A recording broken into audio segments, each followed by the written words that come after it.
Hi friends, आप लोगों का एक बार फिर स्वागत है ज्ञान भारती में। और आज हम मध्य प्रदेश की नदियों के क्रम में आ गए हैं 3 नदियों को लेके। तो सबसे पहले हम पढ़ेंगे ताप्ती नदी के बारे में, उसके बाद हम पढ़ेंगे चंबल नदी के बारे में, और फिर तीसरे नंबर पर हम पढ़ेंगे पवित्र क्षिप्रा नदी के बारे में। तो इनके बारे में संपूर्ण और सटीक जानकारी लेकर मैं आ गया हूं, जो कि एग्जाम पर्पस से आपके लिए बहुत महत्वपूर्ण है। तो आइए शुरू करते हैं हम ताप्ती नदी के बारे में। ताप्ती नदी का उद्गम मध्य प्रदेश से होता है। पर्वत श्रृंखला है सतपुड़ा पर्वत श्रृंखला, और ऊंचाई है 752 मीटर। ध्यान देंगे, मध्य प्रदेश के बैतूल जिले के मुल्ताई तहसील से, जिसे मूल तापी भी कहा जाता है, पर्वत श्रृंखला है सतपुड़ा। विलय कहाँ होता है? विलय होता है गुजरात में खंभात की खाड़ी में, जो कि अरब सागर का हिस्सा है और एस्चुरी का निर्माण करती हैं। तो जैसा कि पहले भी आपने पढ़ा है कि नर्मदा नदी भी एस्चुरी का निर्माण करती हैं, और उन्हीं के समानांतर बहने वाली ताप्ती नदी भी एस्चुरी का निर्माण करती हैं। और वो इसलिए क्योंकि इनकी बहाव अधिक तेज होता है बाकी नदियों से। जिनका बहाव स्लो होता है वो डेल्टा बनाती हैं, लेकिन जिन नदियों का बहाव तेज होता है वो एस्चुरी या ज्वारनद जिसे कहते हैं बनाती हैं, और सीधे जाके समुद्र में मिल जाती हैं। और ज्वार भाटा का जो प्रभाव होता है वो इन नदियों के ऊपर भी कुछ हिस्सों में जो हिस्सा मिलता है उस पर पड़ता है। तो इसलिए ये डेल्टा से अलग होती हैं, ध्यान रखेंगे। एस्चुरी का निर्माण करती हैं ताप्ती नदी। लंबाई है 724 किलोमीटर। 724 किलोमीटर। मध्य प्रदेश में 322, महाराष्ट्र में 280 और गुजरात में 122 किलोमीटर। प्रवाह पूर्व से पश्चिम दिशा में, नर्मदा के दक्षिण में, नर्मदा के समानांतर, नर्मदा से बिल्कुल समानांतर, नर्मदा के दक्षिण में जिस दिशा में नर्मदा बहती है उसी दिशा में ताप्ती भी बहती है, नर्मदा से दक्षिण में समानांतर, और बिल्कुल अरब सागर में ही खंभात की खाड़ी में जाकर गिरती हैं, और नर्मदा की तरह ही एस्चुरी का निर्माण भी करती हैं। इसके बाद हम देखते हैं नदी घाटी जहाँ जितना इनका बहाव क्षेत्र है पानी का, वो इनका नदी घाटी क्षेत्र कहलाता है, जो कि है 65,145 वर्ग किलोमीटर, जो कि मध्य प्रदेश में 9,804, महाराष्ट्र में 51,504 और गुजरात में 3,837 वर्ग किलोमीटर का क्षेत्र आता है। इसके बाद देखते हैं अन्य नाम है सूर्यपुत्री, शनि की बहन, तापी, सूर्यसुता और पयोष्णी। तापी नाम जो है वो ताप से ही पड़ा है। भगवान सूर्य और उनकी पत्नी छाया के पुत्री के रूप में ताप्ती को जाना जाता है, इसलिए इन्हें सूर्यपुत्री भी कहा जाता है। साथ ही ये शनि की बहन कहा जाता है। तापी, सूर्यसुता और पयोष्णी, जैसा कि मैंने आपको बता दिया है। इसके बाद देखते हैं महत्वपूर्ण तथ्य। नदी के तट पर बसे प्रमुख शहर मध्य प्रदेश में मुल्ताई, नेपानगर, बैतूल, बुरहानपुर और असीरगढ़। ध्यान रखेंगे, असीरगढ़ जिसे दक्षिण का प्रवेश द्वार भी कहा जाता है, और यह प्रश्न कई बार पूछा भी गया है। चूंकि एक चीज का हमें ध्यान यहाँ पे रखना है कि असीरगढ़ मैंने इसलिए यहाँ लिखा क्योंकि बुरहानपुर से जो है वो ताप्ती नदी निकलती है, वहां से असीरगढ़ थोड़ी दूरी पर पड़ता है। परंतु अगर आपसे असीरगढ़ को टारगेट करके पूछा जाए कि वहां से कौन सी नदी निकलती हैं, तो आपका जवाब होगा ताप्ती नदी। इसके बाद महाराष्ट्र में अगर देखें तो भुसावल, और गुजरात में सूरत, सोनगढ़ और तापी प्रमुख शहर हैं जो ताप्ती नदी के किनारे बसे हुए हैं। इसके बाद नदी पर 2 महत्वपूर्ण बांध, काकरापार और उकाई, गुजरात के सूरत में है। 2 महत्वपूर्ण बांध, काकरापार और उकाई, जो कि गुजरात में सूरत जिले में है, तथा हथनूर बांध जलगांव महाराष्ट्र में है। तो महाराष्ट्र में जलगांव में हथनूर और काकरापार और उकाई, गुजरात में 2 महत्वपूर्ण बांध, और एक महाराष्ट्र में ताप्ती नदी पर पड़ते हैं। इसके बाद नदी के उद्गम स्थल में 7 दर्शनीय कुंड हैं। महाभारत, स्कंद पुराण, भविष्य पुराण में नदी की महिमा का वर्णन है। विष्णु पुराण में ताप्ती को सहस भादो भदवा कहा गया है, ध्यान रखेंगे। इसके बाद पूर्णा प्रमुख सहायक नदी है। गिरना, गोपद, बोरी, शिवा आदि भी ताप्ती की प्रमुख सहायक नदियां हैं। आइए अब हम जानते हैं बेतवा नदी के बारे में। बेतवा नदी उद्गम कहाँ से होता है? उद्गम होता है रायसेन जिले के गोहरगंज तहसील के कुमरा गांव से, जिसे झीरी भी कहा जाता है। झीरी नाम को ध्यान रखेंगे। कुमरा गांव में जिस जगह से ये निकलती हैं उस जगह को झीरी कहा जाता है। पर्वत श्रृंखला है विंध्याचल पर्वत श्रेणी। एक बार फिर लेते हैं, रायसेन जिले के गोहरगंज तहसील के कुमरा गांव से, और वो जगह कहलाती है झीरी, विंध्याचल पर्वत श्रेणी में। विलय कहाँ होता है? उत्तर प्रदेश के हमीरपुर के पास यमुना नदी में। उत्तर प्रदेश के हमीरपुर के पास यमुना नदी में जाकर बेतवा मिल जाती हैं। लंबाई है 590 किलोमीटर, जिसमें से मध्य प्रदेश में 232 किलोमीटर, उत्तर प्रदेश में 358 किलोमीटर। प्रवाह होता है उत्तर पूर्व दिशा में। इसके बाद देखते हैं अन्य नाम। अन्य नाम में बैत्रवती या वेत्रवती, जो कि संस्कृत नाम है और पुराणों में सर्वाधिक इसी नाम को इस्तेमाल किया गया है। पुराणों में बहुत ज़्यादा वेत्रवती के बारे में जिक्र मिलता है। इसके बाद सुक्तिमती, शिव की पुत्री, बेस, विंध्याटवी और बैत्रवती इनके अन्य प्रमुख नाम हैं, ध्यान रखेंगे। बांध, राजघाट बांध। राजघाट बांध कहाँ पड़ता है? चंदेरी से 14 किलोमीटर दूर उत्तर प्रदेश में। जिला पड़ता है ललितपुर। तो ललितपुर में राजघाट बांध है। सीमा मध्य प्रदेश की और उत्तर प्रदेश की वहीं पर है। मध्य प्रदेश और उत्तर प्रदेश की संयुक्त परियोजना है ये, ध्यान रखेंगे। राजघाट बांध उत्तर प्रदेश में ललितपुर जिले में पड़ता है। मध्य प्रदेश उत्तर प्रदेश की सीमा पे पड़ता है बेतवा नदी में, और मध्य प्रदेश और उत्तर प्रदेश की संयुक्त परियोजना है। रानी लक्ष्मीबाई बांध भी इसे कहते हैं। 1971 में ये बांध बना था। इसके बाद माता टीला बांध। माता टीला बांध भी ललितपुर उत्तर प्रदेश में है और मध्य प्रदेश और उत्तर प्रदेश की संयुक्त परियोजना है। साथ ही साथ इसका निर्माण 1958 में हुआ था। उसके अलावा देखते हैं कुछ सहायक नदियों के बारे में। तो सहायक नदियां बीना, धसान, जामनी, हलाली आदि प्रमुख सहायक नदियां हैं, ध्यान रखेंगे। बीना, धसान, जामनी, हलाली आदि प्रमुख सहायक नदियां हैं। महत्वपूर्ण तथ्यों के बारे में जान लेते हैं। तो केन बेतवा लिंक परियोजना 2005, ध्यान देंगे। केन बेतवा लिंक परियोजना, बेतवा नदी जिन्हें हम पढ़ रहे हैं, केन नदी जिन्हें हम आगे पढ़ेंगे। तो केन बेतवा लिंक परियोजना 2005 मध्य प्रदेश तथा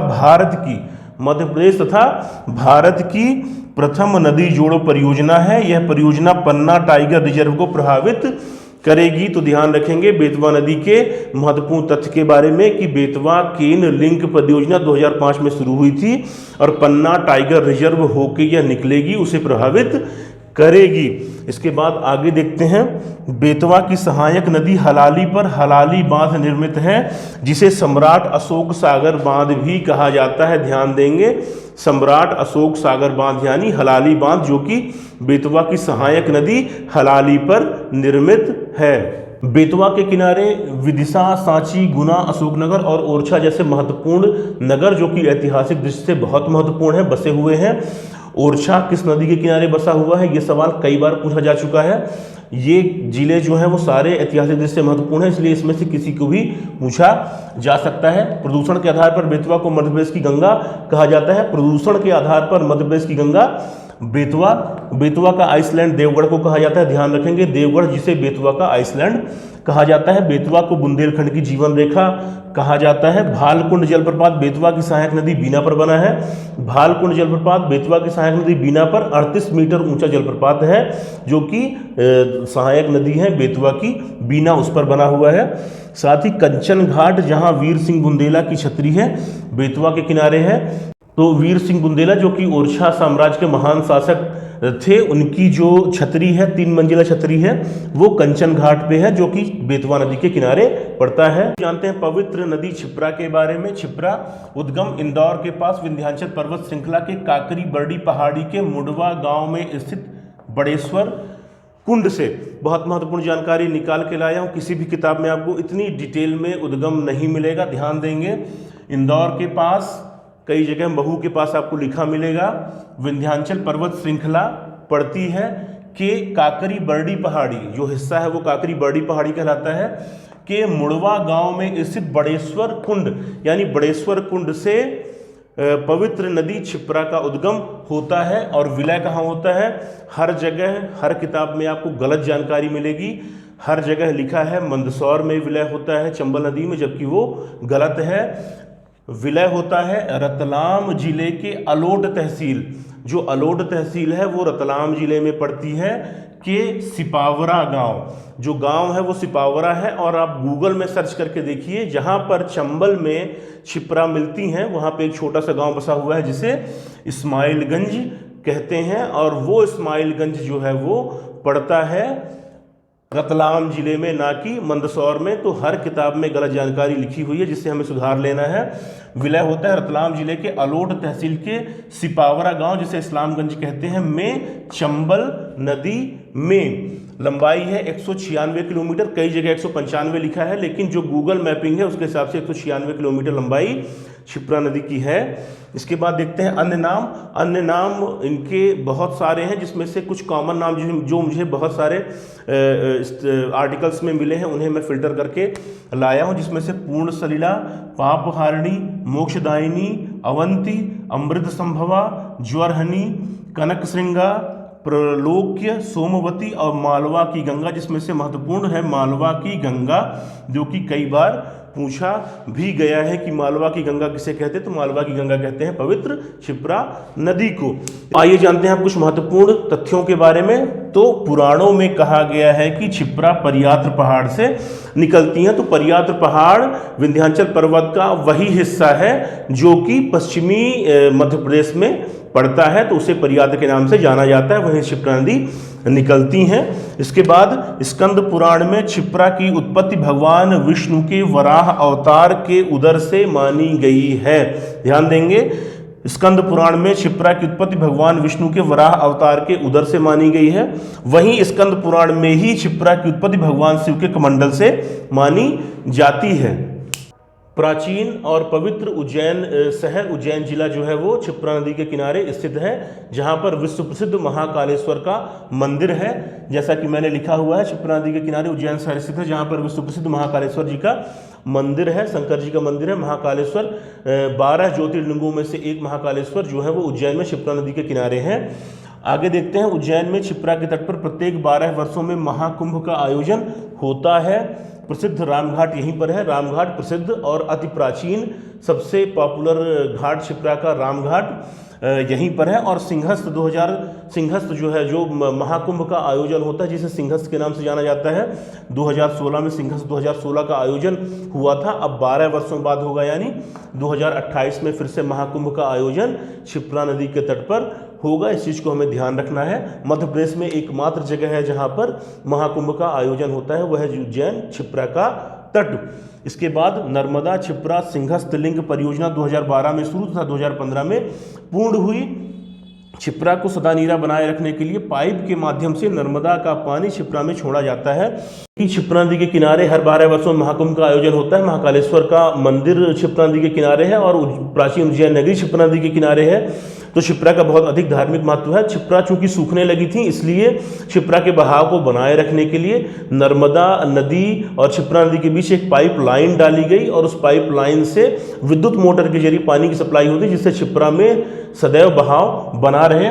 इसके बाद देखते हैं, संदीपनी आश्रम क्षिप्रा के किनारे है, जहाँ पर भगवान कृष्ण, बलराम तथा सुदामा ने शिक्षा ग्रहण की थी। ध्यान रखेंगे, संदीपनी आश्रम भी क्षिप्रा नदी के किनारे ही है। खान, गंभीर, गंगी, एन आदि सहायक नदियां हैं, क्षिप्रा की प्रमुख सहायक नदियां हैं। खान, गंभीर का नाम जरूर ध्यान रखेंगे। इसके अलावा गंगी और एन आदि नदियां भी हैं।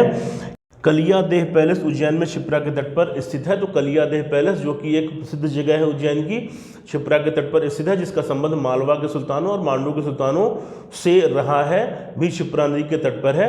तो इन महत्वपूर्ण तथ्यों को हम याद रखेंगे एग्जाम पर्पज से। जितनी भी आज मैंने आपको तीनों नदियां पढ़ाई और उनके महत्वपूर्ण फैक्ट्स और जो चीज़ें मैं निकाल के लाया हूं, जो मुझे लग रहा था किताबों में गलत है, उसे मैं करेक्ट करके आपके सामने लाया हूं। तो एग्जाम पर्पज से ये चीज़ें आपके लिए बहुत महत्वपूर्ण है। तो आप इन चीज़ों को ध्यान रखिए सदैव और अध्ययन लगातार करते रहें, सफलता जरूर मिलेगी। तब तक के लिए नमस्कार।